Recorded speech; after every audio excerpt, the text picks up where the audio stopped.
नमस्कार दोस्तों, स्वागत है आप सभी का एजुकरेट इंडिया पर।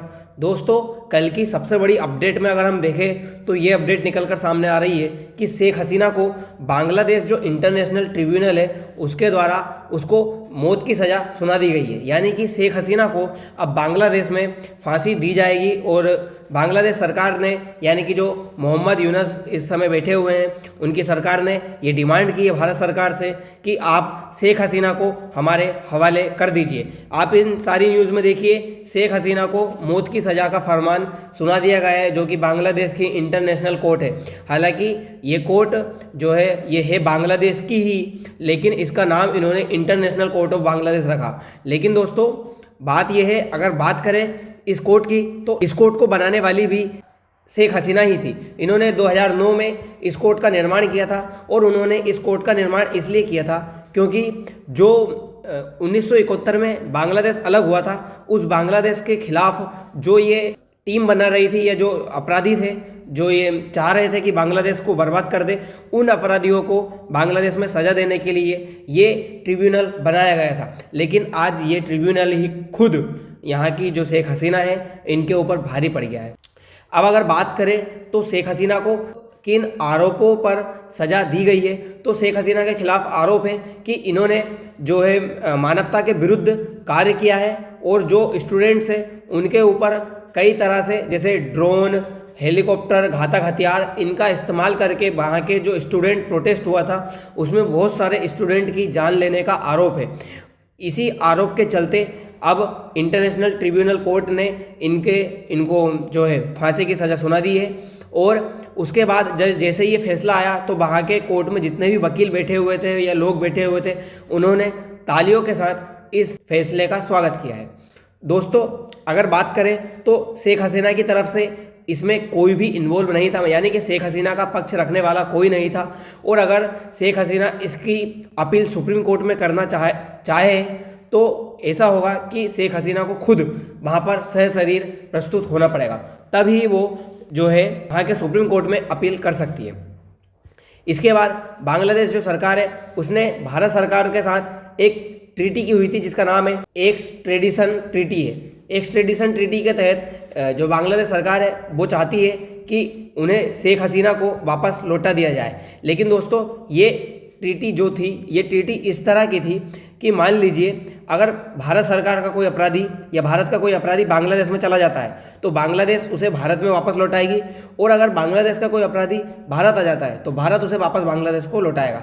लेकिन इसमें एक अपवाद दिया गया था। उस अपवाद के तहत यदि कोई राजनीति से निर्वासित व्यक्ति यहाँ पर आता है तो उसे वापस लौटाना अनिवार्य नहीं है। बस इसी के तहत शेख हसीना को भारत में रोका जा सकता है, उन्हें वापस बांग्लादेश नहीं भेजा जाएगा और भारत में वो बहुत अच्छे तरीके से रहेंगी। चलिए, ये आज की जो मेजर अपडेट थी वो हमने अब आपको बता दी। अब आते हैं हम मुद्दे पर। दोस्तों, क्या पश्चिम बंगाल में अब राष्ट्रपति शासन लगने वाला है? ऐसा हम क्यों कह रहे हैं, आप इस न्यूज़ के माध्यम से पूरा देखिए। दोस्तों, जैसा कि आपको पता है कि अभी भारत में SIR चल रहा है। ये SIR क्यों चल रहा है? क्योंकि इसके द्वारा हम जो इनवैलिड वोटर्स है, जो फेक वोटर्स है या कहीं से इलीगल की तरह माइग्रेशन करके भारत में आए हुए हैं, उनको हम वापस उनके वहाँ पर भेजना चाहते हैं, हम हमारे देश से वापस निकालना चाहते हैं। ऐसा हम क्यों कर रहे हैं? क्योंकि ये आपने देखा होगा जैसे अभी दिल्ली ब्लास्ट हुआ और हमारे देश के अंदर जो साजिशें हो रही है वो कहीं ना कहीं बाहरी लोगों की वजह से हो रही है। मतलब कोई ऐसा है जो बाहर से यहाँ आ गया है और यहाँ पर वो रह रहा है, जिसकी वजह से वो ऐसे काम कर रहा है कि उससे देश को नुकसान पहुँचे या देश में जहर घोला जा सके। इसी के लिए भारत सरकार ये जो SIR है वो करवा रही है। SIR पहले भी 2002 से 2005 के बीच में हुई थी, ये पहली बार हुआ था और अब फिर से SIR हो रही है, जिसके तहत जो इनवैलिड वोटर्स हैं उनको बाहर निकाला जाएगा। इसी के तहत जो हमारे BSF जवान हैं उन्होंने भारत सरकार को संकेत दिया कि बहुत सारे पश्चिम बंगाल से जो माइग्रेशन करके जो लोग आए हुए थे वो वापस बांग्लादेश जा रहे हैं। यानी कि SIR का फ़र्क आपको सीधे यहाँ पर देखने को मिल रहा है। वहीं अगर देखा जाए तो जो कोलकाता की एक गुलशन कॉलोनी है उस कॉलोनी में 2 लाख से अधिक वोटर्स रहते हैं, लेकिन जिसमें से सिर्फ 20,000 ही जो मतदाता है वो वैलिड है। बाकी 90% जो है वो बाहरी निवासी है। मतलब बांग्लादेश के जो लोग हैं वो यहाँ पर आके रह रहे होंगे, या फिर कहीं और देश के। जैसे कि आपको पता है ऑपरेशन सिंदूर के टाइम पे हमने पाकिस्तान की जो पब्लिक थी उनसे ये कहा था कि आप वापस पाकिस्तान चले जाइए, तो बहुत सारे तो गए लेकिन सब लोग नहीं गए थे। तो हो सकता है ऐसे ही लोग अभी भी भारत में रह रहे हैं जिनको SIR के माध्यम से वापस निकाला जा रहा है। दोस्तों ये SIR होना बहुत ज़रूरी है। अगर SIR नहीं होता है तो ये जो यहाँ पर रहेंगे तो ये कुछ ना कुछ फिर से देश को नुकसान पहुंच सकता है। ये घटनाएं सामने निकल कर आ रही है। आप इसमें देखिए 90% जो वोटर्स है वो मिसिंग है यहाँ के। मतलब यहाँ पर जाने के बाद पता चला कि ये जो 90% वोटर्स है ये 2002 की जो सूची थी यहाँ पे उसमें शामिल ही नहीं है। यानी कि कहीं ना कहीं से इनके पास वोटर ID जो है बना है वो अब बन गया है। ये वो कॉलोनी है जो जिसमें ये रहते थे, बहुत बड़ी बड़ी कॉलोनी है ये, जिसमें ये रहा करते थे। तो अभी पता चला है कि ये फेक वोटर्स है। वहीं दोस्तों अब वहाँ के जो आधार बॉडीज़ है उसमें बताया गया है कि जो आधार कार्ड एक्टिव है उसमें से 34 लाख लोग तो ऐसे हैं जिनकी डेथ हो चुकी है और उनके जो आधार कार्ड है वो अभी भी एक्टिव हो रहे हैं। ऐसा क्यों हो रहा है और कौन लोग हैं जो अभी भी भारत से नहीं छोड़ने जा रहे हैं?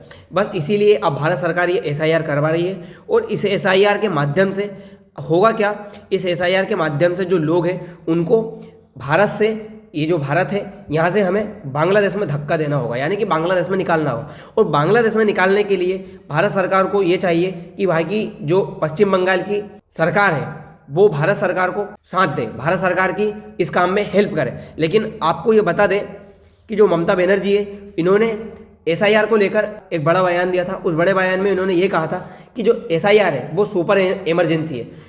मतलब ममता बनर्जी का कहना है कि जो SIR करवा रहे हो आप वो गलत है, वो नहीं करवानी चाहिए। जैसे नोटबंदी हुई थी वैसे ही ये वोटबंदी है, यहाँ पर वोटों को बांधा जा रहा है। SIR के माध्यम से ये गलत किया जा रहा है और this is a super emergency. मतलब ये बहुत गलत तरीके से है और ये जैसे इमरजेंसी लगी थी ना उस इमरजेंसी से भी बड़ी इमरजेंसी है ये जो है SIR हो रहा है। अब मुझे अभी तक ये समझ नहीं आ रहा है, अगर आपको समझ आए तो बताएं इसमें ऐसा क्या गलत है कि अगर कोई जो इनवैलिड है जो दूसरे देश से हमारे देश में आ गया है, वैसे ही हमारे यहाँ पर रिसोर्सेज की कमी है, पब्लिक ज़्यादा है, अगर कोई गलत इंसान है जो यहाँ पर आ गया है तो उसको वापस उनके देश में भेजो। और अगर आप यहाँ पे रह रहे हो तो आप ऐसी गलत एक्टिविटीज़ क्यों कर रहे हो? अगर मतलब जैसे दिल्ली ब्लास्ट हुआ, ये कहीं ना कहीं इसका बांग्लादेश से लिंक निकल के आ रहा है। क्यों? क्योंकि ये बहुत सारे लोग यहीं पे मीटिंग हो रही है, जैसे अभी पाकिस्तान यहाँ पर इन्वॉल्व हो रहा है, चाइना बांग्लादेश में इन्वॉल्व हो रहा है, ये सबके सब यहाँ पर बांग्लादेश में इन्वॉल्व हो रहे हैं। तो ये क्यों हो रहा है? क्योंकि ये भारत में को नुकसान पहुंचाना चाहते हैं। तो अब अगर हम अपने देश के लोगों को वापस उनके यहाँ पर भेज रहे हैं तो इसमें गलत क्या है? बस ममता बनर्जी का यही समझ में नहीं आ रहा है। आप उसमें हर एक में नोट्स में देख लीजिए, हर एक न्यूज़ में देखिए, वो कहीं ना कहीं जो है SIR को गलत साबित करने में लगी हुई है। यानी कि SIR को आप रोकिए, SIR ऐसा नहीं होना चाहिए। यहीं पे आप इसमें देखिए उन्होंने SIR को सीधे सीधे वॉयलेंस का नाम दिया है कि आप SIR कर रहे हो, मतलब ये पब्लिक के साथ गलत कर रहे हो और ये बीजेपी इलीगल काम तरीके से कर रही है। वैसे दोस्तों इन्होंने पूरी तरह से इसको पॉलिटिक्स मुद्दा बना रखा है। अपनी जो वोट बैंक है उसको छोड़ना नहीं चाहती हैं, क्योंकि कहीं ना कहीं ये लोग भी इनको वोट करते हैं। शायद इसी वजह से ममता बनर्जी इस काम में टांग अड़ा रही है और भारत सरकार का सपोर्ट नहीं कर रही है। अब आइए ये जानते हैं कि किस तरह से अगर ऐसा चलता रहा तो भारत में राष्ट्रपति शासन लगाना अनिवार्य हो जाएगा। दोस्तों राष्ट्रपति शासन वो होता है कि मान लीजिए किसी राज्य की सरकार कोई काम ठीक से नहीं कर रही है या फिर किसी केंद्र सरकार का कोई आदेश नहीं मान रही है, तब राष्ट्रपति शासन लगाया जा सकता है। राष्ट्रपति शासन आर्टिकल 356 के तहत भारतीय संविधान में दिया गया है। ये एक संवैधानिक प्रस्ताव है, संवैधानिक कार्य है, जिसके तहत आप इसमें देखिए कि किस किस सिचुएशन पर राष्ट्रपति शासन लग सकता है। जैसे कि इसमें दिया है आर्टिकल 356 के तहत राष्ट्रपति को राज्य प्रशासन का अधिकार देता है कि कार्यकारी शक्तियां संघ का नियंत्रण प्रदान करती है और संसद को सांख्यिकी का प्रयोग करने की अनुमति देती है। वहीं आर्टिकल 365 ये कहता है कि यदि कोई भी राज्य संघ में शामिल नहीं होता है तो वह शासन की विफलता की घोषणा कर सकता है, जिसे आर्टिकल 356 लागू हो सकता है। इसका मतलब है कि यदि कोई राज्य सरकार केंद्र सरकार के निर्देश का पालन ना करे, यानी कि अगर केंद्र सरकार ने कुछ आदेश दिए हैं या कोई कार्य करवाना चाह रही है तो राज्य सरकार उसमें टांग अड़ाए या राज्य सरकार उस कार्य को रोकने की कोशिश करे, तो ये आर्टिकल 365 के तहत लागू हो जाएगा कि केंद्र सरकार है वो आर्टिकल 356 के तहत यहाँ पर या उस राज्य में राष्ट्रपति शासन लागू कर सकती है। राष्ट्रपति शासन राष्ट्रपति के निर्देशों के अनुसार लागू हो जाता है। उसके बाद क्या होता है कि उस राज्य की जो सारी पावर्स है वो केंद्र के हाथ में आ जाती है, यानी कि राज्यपाल के हाथ में आ जाती है, और राज्यपाल जो है वो केंद्र द्वारा ही वहाँ पर नियुक्त किया जाता है। तो पूरी सरकार जो है वो केंद्र सरकार चलाती है फिर, और ये सारे एक्टिविटीज़ यहाँ पर हो जाती है। दोस्तों, पश्चिम बंगाल में इस वक्त जो बांग्लादेश है यहाँ से बॉर्डर पे बहुत सारी ऐसी एक्टिविटीज़ होने लगी है जिससे ये हमारे देश को काफ़ी नुकसान होने लगा है। जैसे कि आपको पता है यहाँ पर एक लाल मोनीरहट नाम का इन्होंने एयरवेज बनाया है। वो एयरवेज फिलहाल में भारत के लिए काफ़ी दिक्कत दे देगा, क्योंकि ये जो चिकन नेक्स है ना हमारा, ये लगभग 22 किलोमीटर का ही है। अगर ये किसी तरह से यहाँ पर रुक जाता है तो फिर भारत को ये नुकसान हो जाएगा और भारत को काफ़ी दिक्कत हो जाएगी। भारत को अब ये करना है कि जो ये दर्रा है इसको पूरी तरह से भारत में मिला लिया जाए, क्योंकि हमें अगर मान लीजिए ये यहाँ पर चिकन नेक्स है, ये किसी तरह से रोकना चाह रहा है, तो भारत को फिर ये जो इसका त्रिपुरा वाला है ये भी तो इसका बांग्लादेश का चिकन नेक्स है, तो हमें फिर बांग्लादेश के यहाँ पर त्रिपुरा से यहाँ पे हमको इसको ब्लॉक करना होगा ताकि ये इसका जो बांग्लादेश का हिस्सा है ये टूट सके। अगर हमने यहाँ पर ये ऐसा नहीं किया, या तो हमें ये रास्ता चौड़ा कर लेना चाहिए ताकि हमारा जो नॉर्थ ईस्ट वाला फ्रंटियर है ये हमारा अच्छे से मजबूत हो जाए, और अगर बांग्लादेश नहीं मानता है तो हमें बांग्लादेश को यहाँ से ब्लॉक करना होगा ताकि बांग्लादेश का ये हिस्सा भी अलग हो जाए, तभी बांग्लादेश बाहर जाएगा। क्योंकि बांग्लादेश अब कुछ ज़्यादा बेकार तरीके से एक्टिविटी करने लगा है भारत के खिलाफ। वहीं आप ये सब देखिए, ये जो भी एक्टिविटीज़ हो रही है, ये दिल्ली ब्लास्ट हो रहा है, ये सब कहीं ना कहीं बांग्लादेश की करतूत है और इसमें बांग्लादेश का हाथ निकल कर सामने आएगा। अभी पूरी तरह से इसको नहीं बताया गया है, लेकिन मैंने एक न्यूज़ में पेपर में देखा था कि हमारे देश के किसी जो चीफ एडवाइज़र हैं उन्होंने ये भी कहा था कि ये पूरी तरह से बांग्लादेश द्वारा प्लान्ड है, यानी कि बांग्लादेश में बैठकर ही लोगों के द्वारा प्लान किया गया है भारत को नुकसान पहुंचाने के लिए। इसमें अलग अलग 32 जगह पर ये ब्लास्ट करने की कोशिश की गई थी, क्योंकि एक तरह से तो इसको नष्ट नहीं किया जा सकता, इसलिए देश के अलग अलग हिस्सों में ये सारी एक्टिविटीज़ की जाए जिससे कि नुकसान पहुंचाया जा सके। तो दोस्तों, अब देखना ये होगा कि कितने लोग माइग्रेट करके बांग्लादेश वापस जाते हैं और कितने लोगों को वापस SIR के माध्यम से बाहर निकाला जाता है। फिलहाल के लिए इतना ही, मिलते हैं अगली वीडियो में। धन्यवाद।